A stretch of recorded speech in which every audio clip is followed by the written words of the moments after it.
Good afternoon. I would like to welcome family, friends, and graduates to the 2017 Surgical Technology Pinning Ceremony. Tonight, we have 10 graduates who are on their way to becoming practicing surgical technologists. I'd like to introduce our panel today. Jean Chappell, the Dean of Health and Life Sciences.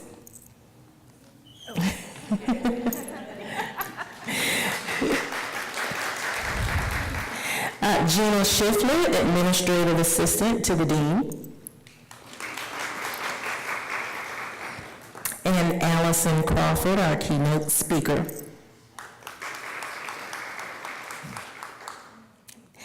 At this time, I'd like to welcome Jean Chappell, our Dean of Health and Life Sciences, for welcoming remarks. Thank you, Linda. On behalf of the faculty and staff of Piedmont Virginia Community College, I want to congratulate you on your successful completion of the surgical technology program. Okay, now, all together, breathe. It's done. This has been an incredible journey. I know for many of you, this road has not been without challenges. Some of you are single parents. Some worked while you were taking classes. Some of you had unexpected illnesses or family emergencies. Nonetheless, despite these struggles, you're here. You're a success. And for that, you should be proud. Your commitment, persistence, and in some cases, your just stubborn resolve to get it done and not quit is what kept you on this journey's path. We all have heard the expression, "It takes a village." Well, in regards to your success, this is very true. And the village community is certainly comprised of your family and your friends, your classmates, and all the people who supported you on this journey. They were there during the rough parts of the journey and also the smooth parts, which I'm sure were not as frequent as the rough spots.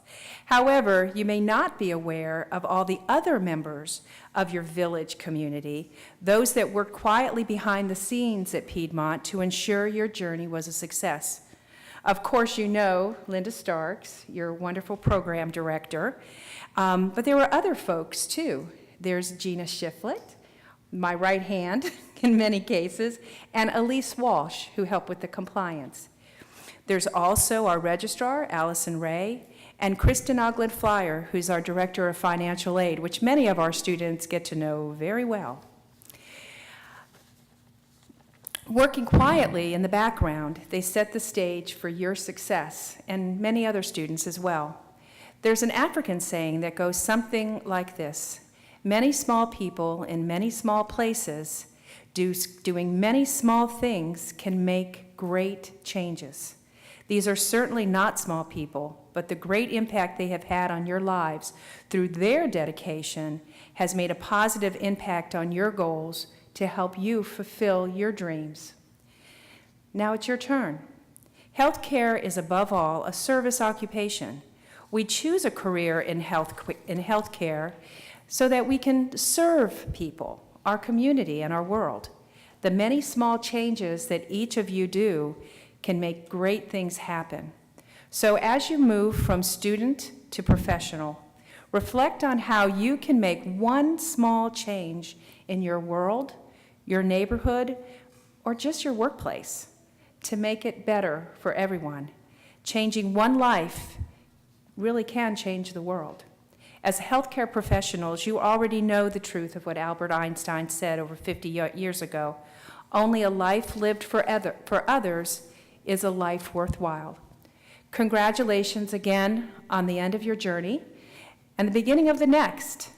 Most of all, thank you for choosing PVCC to be part of your journey.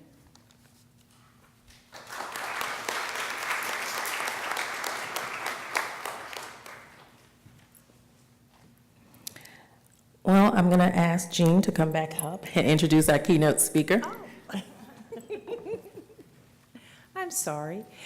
We are indeed honored to have Allison Crawford here today. She is a key individual at Martha Jefferson Sentara Hospital and has worked with us in new partnerships with their hospital for our surgical technology students. So without further ado, Allison? Thank you.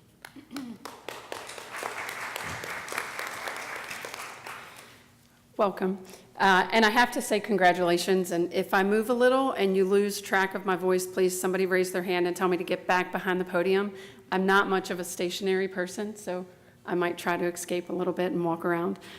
So I would like to say thank you for asking me to be here today, and I believe part of the purpose was that me speaking has particular value just in the fact that my career in nursing has taken a sometimes convoluted pathway, and at times there were limited options in terms of growth, and opportunities were presented that then opened doors to other opportunities within the hospital. And so when I was thinking about speaking today, I really wondered, like, what would be my message to you guys as graduating surgical technology students, and how could I benefit you the most? And so my one takeaway that I hope you take away today is that the ceiling is only limited by you, and that your entry into the healthcare profession as a surgical technologist offers you opportunities that you just have to be open to and maybe looking for.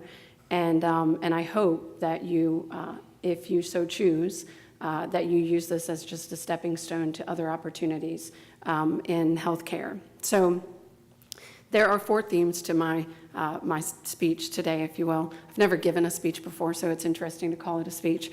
But so a little bit about, I guess, the value of my journey. I have to tell you a little bit about myself. And so my first theme would be to find your inspiration. And so your inspiration is, really what makes you want to do what you do.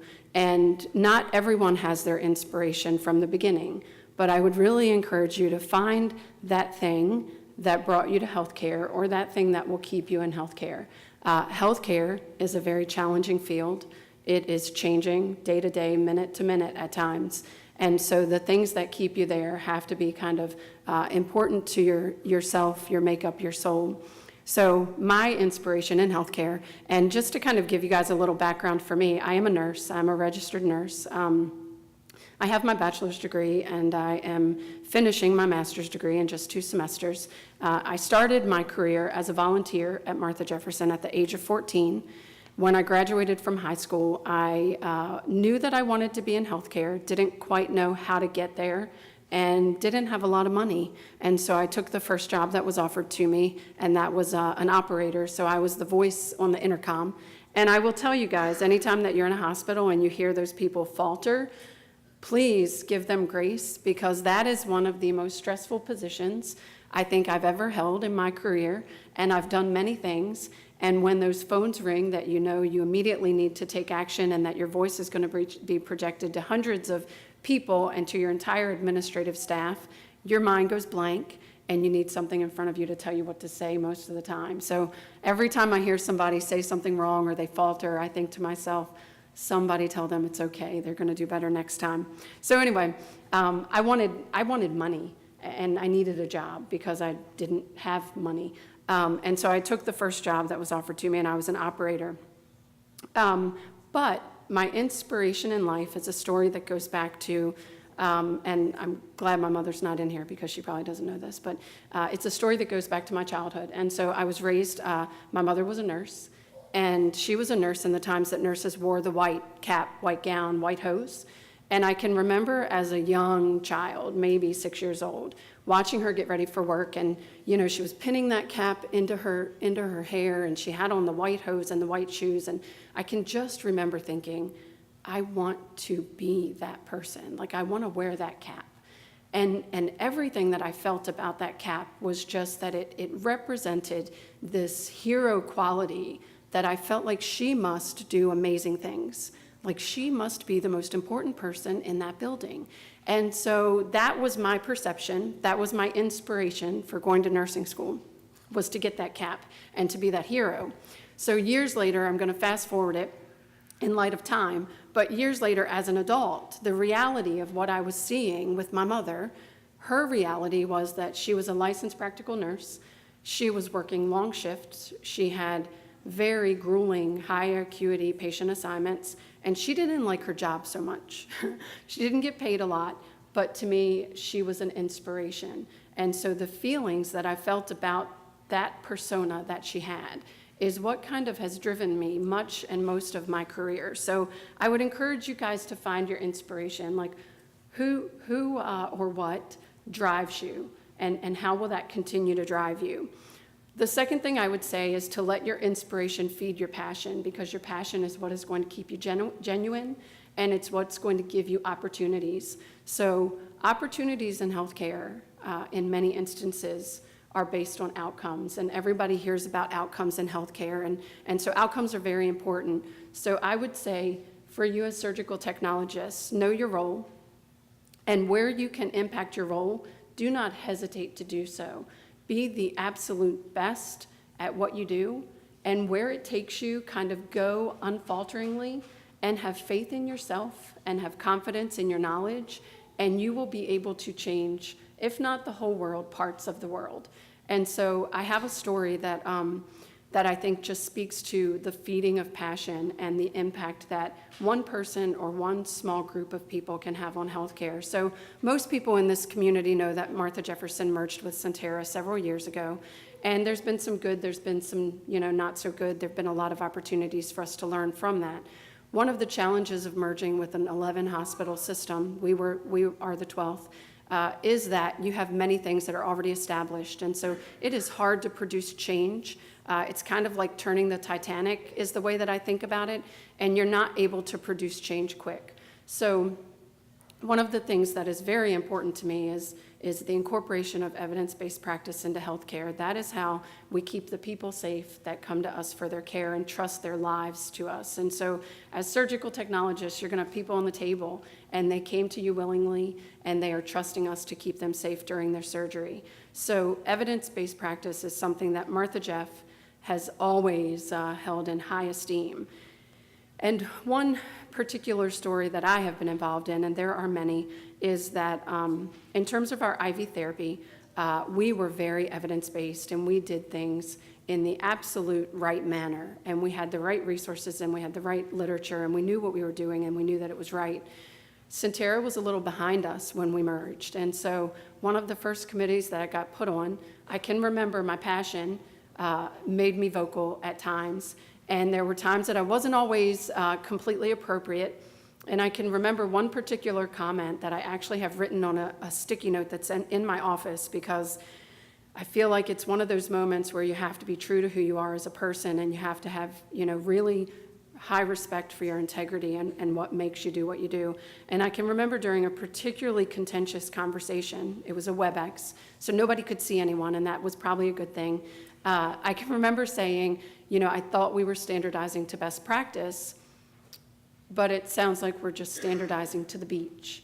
And that comment produced dead quiet, which in the professional environment is not always a good thing.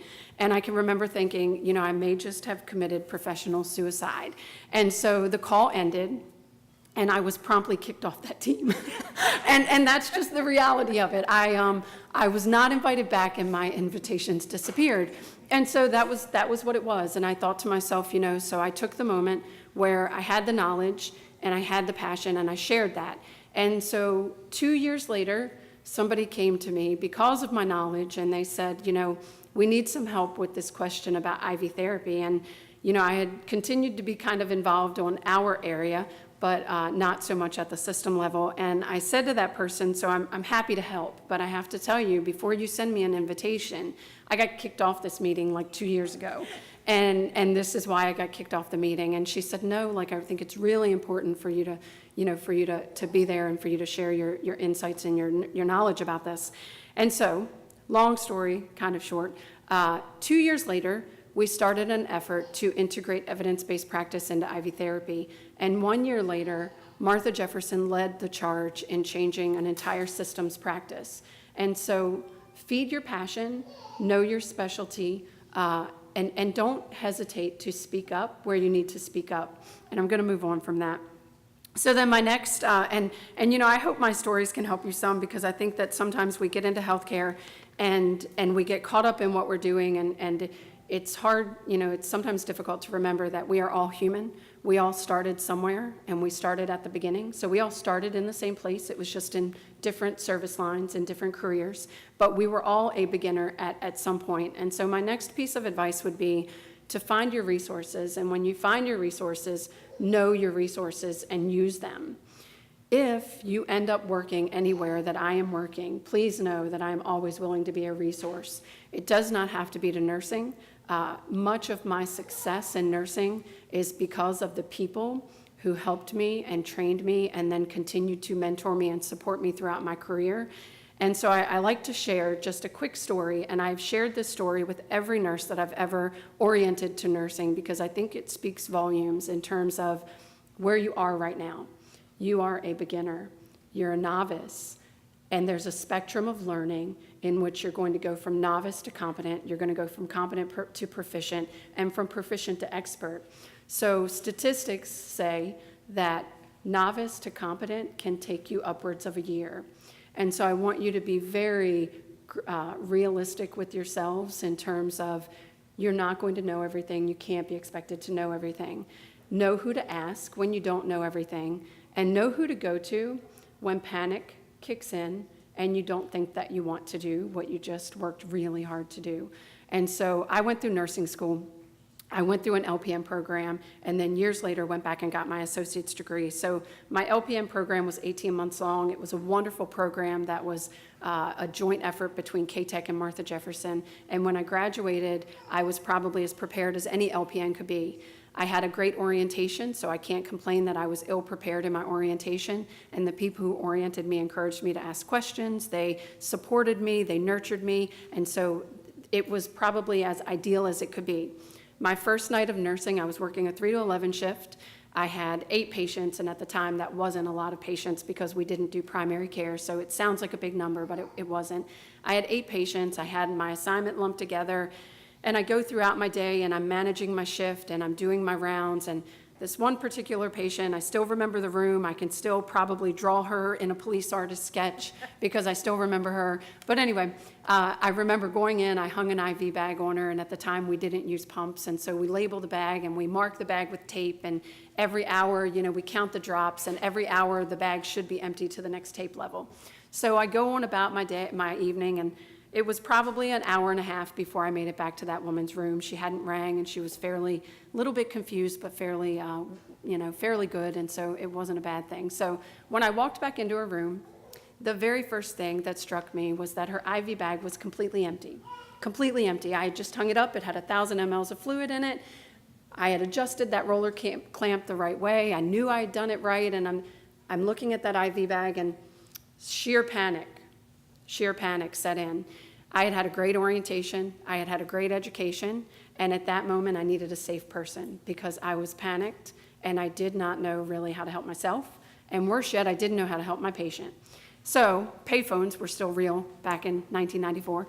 And so I walked out of my patient's room. I walked to the end of the hall. I put a quarter in the payphone and I called my mother. And I am crying and I said, "Mom, my patient's IV bag ran in an hour and a half, and I don't know what to do. I've probably killed her." I can remember some of the comments, and my mother said, "Did you tell your charge nurse? Have you taken that patient's vital signs?" And I said, "Well, no, I don't know what to do. And I don't want to be a nurse anymore." I can remember saying to her, "I want to go back to being an operator. I don't want to be a nurse anymore. This is too hard." And she said, "You need to go back. You need to talk to your charge nurse. You need to take your patient's vital signs, and your patient is going to be fine." And so really the moral of that story, my patient was fine. The charge nurse said she probably needed the fluid anyway. That's like the answer to everything. But the moral of that story is to find that safe person so that when a moment comes that you are struck with either indecision, lack of confidence, or sheer panic, that none of those emotions bring harm to your patient. And so if you ever need a safe person, I offer this to anyone that I encounter in nursing. Don't ever hesitate to share your panic or your indecisiveness or your lack of confidence with me, because we've all been there. I'm an excellent nurse. If you came to Martha Jefferson today, I would take excellent care of you.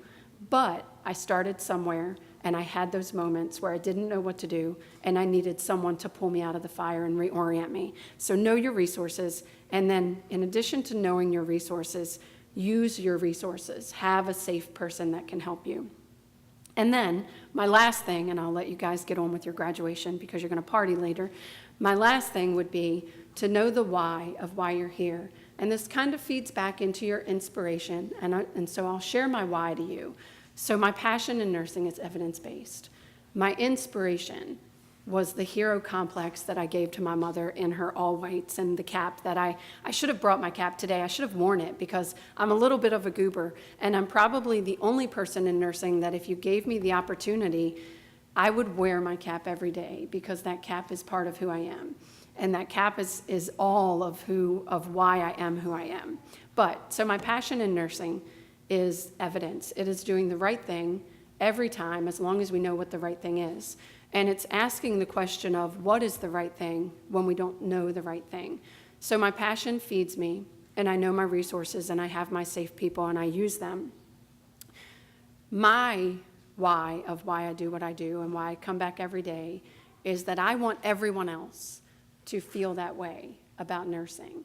Even if it's not the white cap, I want people who leave the hospital to think, my gosh, those people know what they're talking about. They know what they're doing, and they took amazing care of me. And the things that they did either saved my life, or they gave me back my quality of life, or they gave me my quality of life quicker, or they prevented me from having complications. I want everyone else to feel the way that I feel about nursing. And so that is my why. And that is why I use my passion, and that is why I stay where I am and I move throughout my positions. So I would just say for you guys, kind of find your why, and your why might not keep you as a surgical tech. And so if your why takes you in another path, look me up and I'll help you get there if you don't know how to get there, because it's possible. And healthcare is really unlimited. You can do whatever you want to do. You can start wherever you start, and you can still finish wherever you want to be. So thank you so much, and I hope that helps you. And I'm going to sit back down now.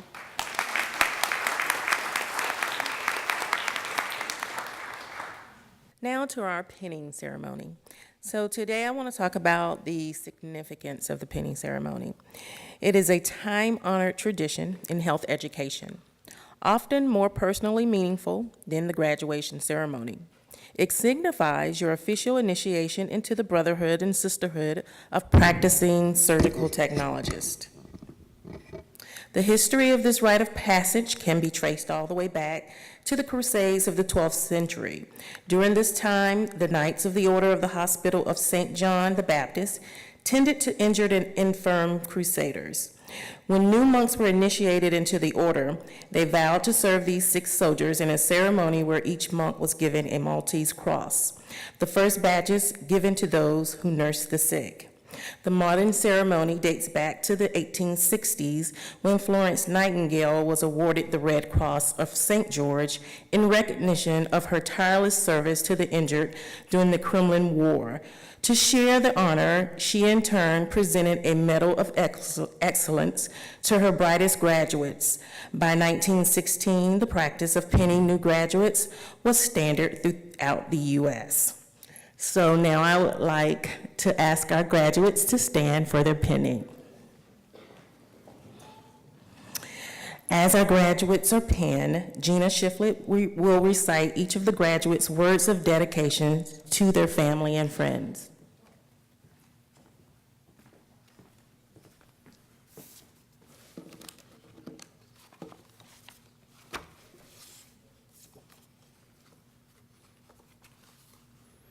Megan Cucciarini. I would like to thank my husband, Jim, and my boys, Douglas and Henry. These are the three most important men in my life. They have showered, supported, and loved over me for the last 2 years in the pursuit of my educational goals. Douglas, with his thirst for knowledge, always asking to help me study and teaching me a few things along the way. Henry, with his big heart, always making sure that I have a cup of coffee and a kiss on the cheek to keep me going on those late study nights. Jim, my rock, my love, and my soulmate. He is the reason that I have achieved all my goals in life. Thank you for your support and love. I could have never asked for a better partner in life. Ms. Starks, for the education that you have given me, I know that I will use the knowledge that you have instilled in me for years. My classmates, thank you for the fun class days, interesting lab day, bus rides to UVA, and exciting clinical days. You have all made this journey one that I will always cherish.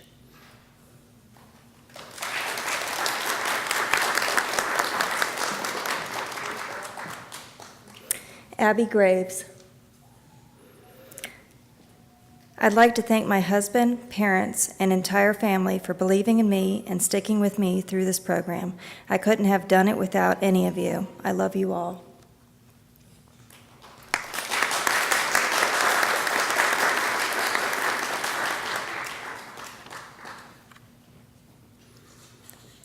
Grace Greco. Honestly, I think I can say that when I started the program, I was scared to death of what I got myself into. The truth is, I was about to leave PVCC for another school when I got accepted into the surgical tech program. It is safe to say I made the best decision of my life to stay and go through the program. I want to thank my mother for believing in me when I didn't believe in myself and for being the best role model I could ever hope for. I would like to also thank my fiancé, Michael, because if it weren't for him, I wouldn't be here today. He is my rock and my biggest fan. Whenever I wanted to give up, he was right there to push me further, even through the tears and sleepless nights he stuck by me. Also, I want to say a big thank you to my friends, Ms. Starks, my classmates, and all of my preceptors.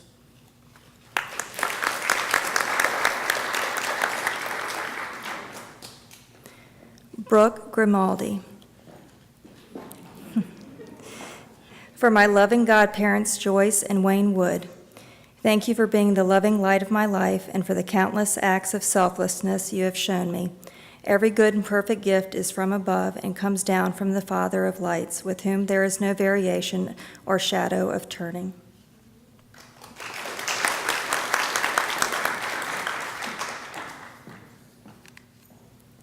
Ruslan Idrizov.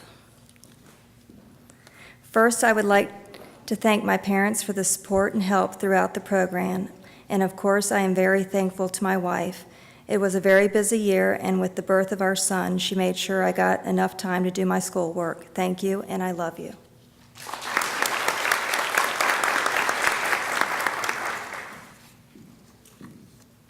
Ellen Colley.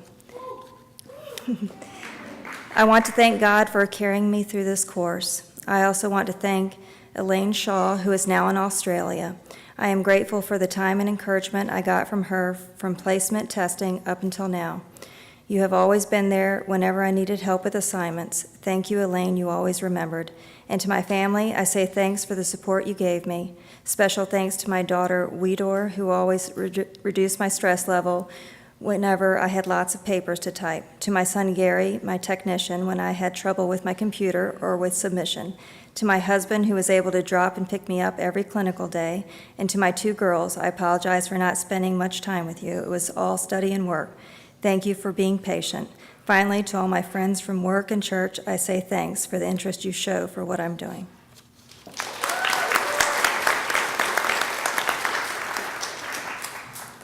Amber Lowe. I would like to thank my son Eli and my unborn daughter Reagan for pushing me to be the best person that I can be. They are my inspiration and my motivation each and every day. I would also like to give a huge thank you to my other half and partner in life, Garrett. Without his help, love, and encouragement, I would have never been able to get through this program. Thank you for all your patience, enduring my complaining, quizzing me with flashcards, and providing late-night foot rubs. I love you and our family.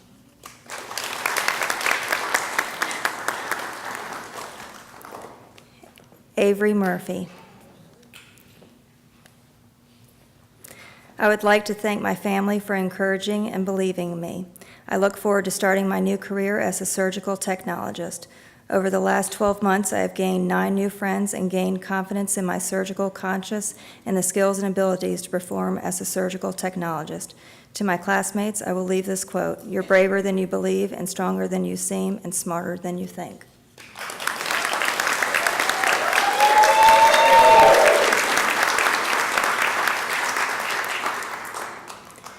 Brittany Sullenberger. I would like to dedicate this to my mom and dad for supporting me and helping me throughout this journey.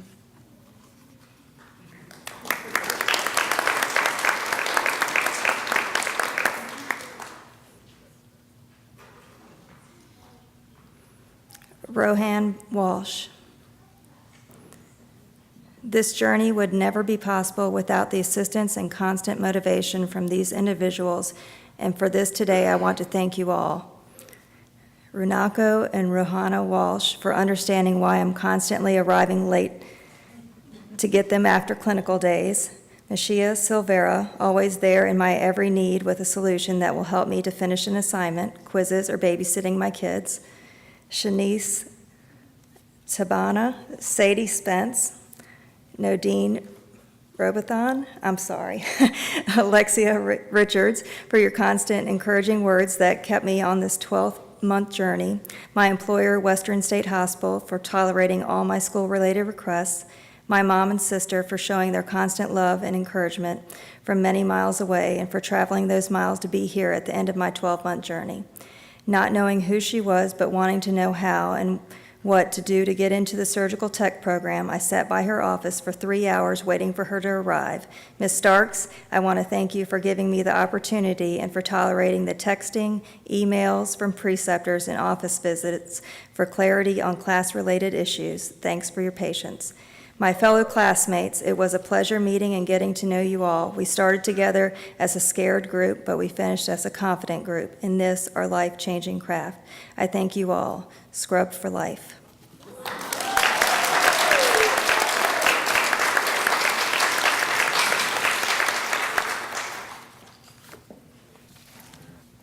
Now for the presentation of the awards. The Clinical Excellence Award. This award is given to graduates with outstanding clinical achievement based on attendance, positive attitude, good reporting and record keeping on all clinical documentation, evaluations of students by preceptors, and feedback from staff and educators on students' overall performance. Evaluations must reflect a goal of meeting clinical objectives in addition to exhibiting a potential for contribution to the profession based on evidence of performance, including involvement in student and/or national professional organizations and the demonstration of high ethical values, behaviors, and leadership skills in the clinical setting. This year's Clinical Excellence Award is given to all 10 students for not only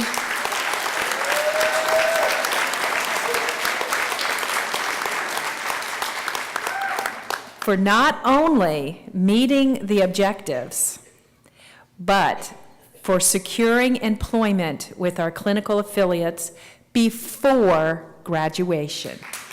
Yay! When I call your name, please come up and accept your certificate. Megan Cucciarini.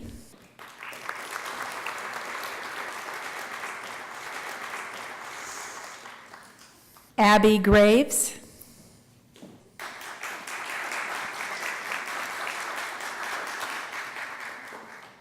Grace Greco.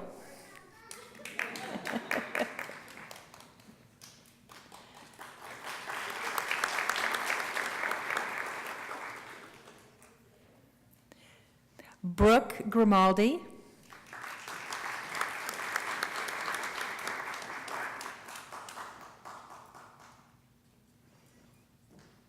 Ruslan Idrizov.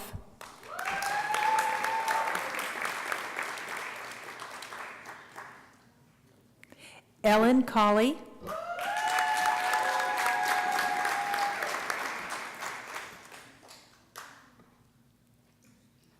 Amber Lowe.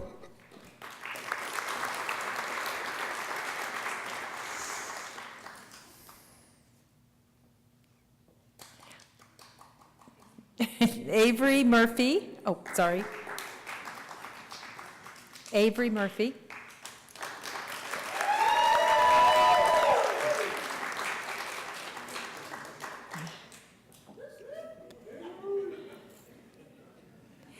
Brittany Sollenberger.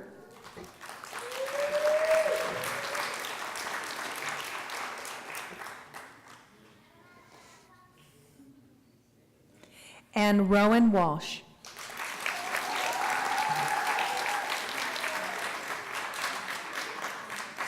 Congratulations.